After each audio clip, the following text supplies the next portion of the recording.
En fait, en moins d'un an, les 5 jeunes membres de NewJeans sont passés de rookies débutant dans le monde de la K-pop à ambassadeurs influents de marques de luxe. Est-ce que vous savez ou pas pourquoi les marques de luxe, elles veulent toujours collaborer avec des groupes de K-pop? C'est une question que je me suis posée en regardant NewJeans, qui est l'un de mes groupes préférés, et en voyant le nombre de collaborations qu'elles ont pour leur si jeune âge avec des marques de luxe. Par exemple, on les voit faire beaucoup de campagnes publicitaires, et même on les voit participer à des défilés fashion. Sachant que je crois que la membre la moins âgée a à peu près 15 ou 16 ans. Ok. Par exemple, est-ce que vous saviez ou pas que Irene, à seulement 17 ans, est devenue l'égérie de Dior dans la section mode, bijoux et beauté? Et aujourd'hui, on plonge dans l'univers de NewJeans avec les 4 plus gros scandales reliés aux marques de luxe. Grand 1, la liste des marques de luxe collaborant avec NewJeans.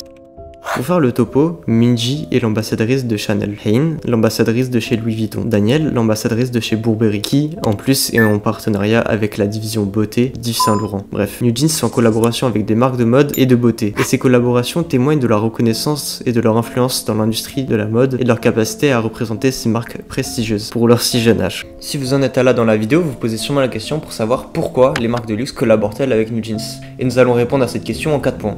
Premier point, tout d'abord, la K-pop a acquis une renommée mondiale, offrant aux marques l'opportunité d'étendre leur influence sur un public international. Les fans de K-pop, connus pour leur dévouement, offrent un marché de cibles engagé. Deuxième point, les groupes de K-pop sont souvent associés à une esthétique visuelle distinctive et à une créativité prononcée, par exemple le style Y2K pour NewJeans. Troisième point, les jeunes sont particulièrement influencés par les idoles de K-pop. Tous les fans de K-pop ont à peu près un bias et sont très attachés émotionnellement à leurs fans de K-pop. Et en les choisissant comme ambassadeurs, les marques peuvent établir un lien émotionnel très fort. Cette connexion émotionnelle peut être cruciale pour influencer les décisions d'achat et construire une fidélité à long terme.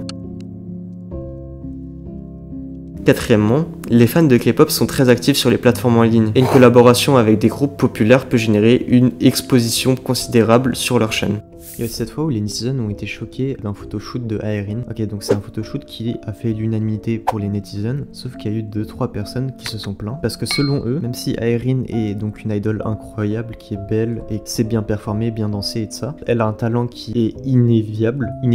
Bref, elle a un talent qui est impossible à contredire. Et donc, pour le Vogue Hong Kong, donc c'était des photos qui un peu étaient dans les vibes anciennes années Hollywood, actrices Hollywood, tout ça. Donc quand les photos elles ont été postées en ligne, donc voilà, la part ont été ravis parce qu'ils ont bien aimé les photos, la part des netizens étaient contents et on trouve que voilà, le concept de faire un truc un peu vintage c'était vraiment sympa. Mais cependant il y a certains netizens qui se sont plaints du fait que Irene est très bien pour faire l'idol, mais pour les photoshoots elle est très mauvaise et qu'elle a tout le temps les mêmes expressions sur toutes les photos. C'est quelque chose qui leur a déplu. Donc voilà, ça a fait un peu débat. Personnellement je trouve que voilà, c'est pas si grave parce qu'elle est jeune, elle a encore le temps de s'améliorer et que les photoshoots elle en fait plein, donc elle aura le temps d'apprendre à faire des vraies têtes. Perso c'est pas un truc qui me dérange. Après je suis pas un expert, donc je vous laisse débattre en commentaire, donnez vos avis dans le calme et le respect.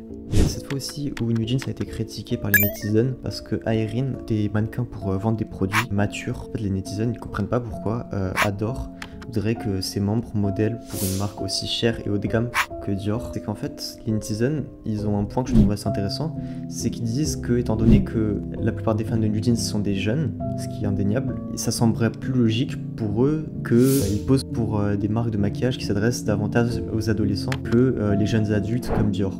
Genre si tu fais une petite étude de marché, tu vois que c'est plus logique en fait. NewJeans s'adresse aux jeunes parce que c'est pas les quarantenaires qui vont écouter NewJeans et qui vont voir le photoshoot et acheter.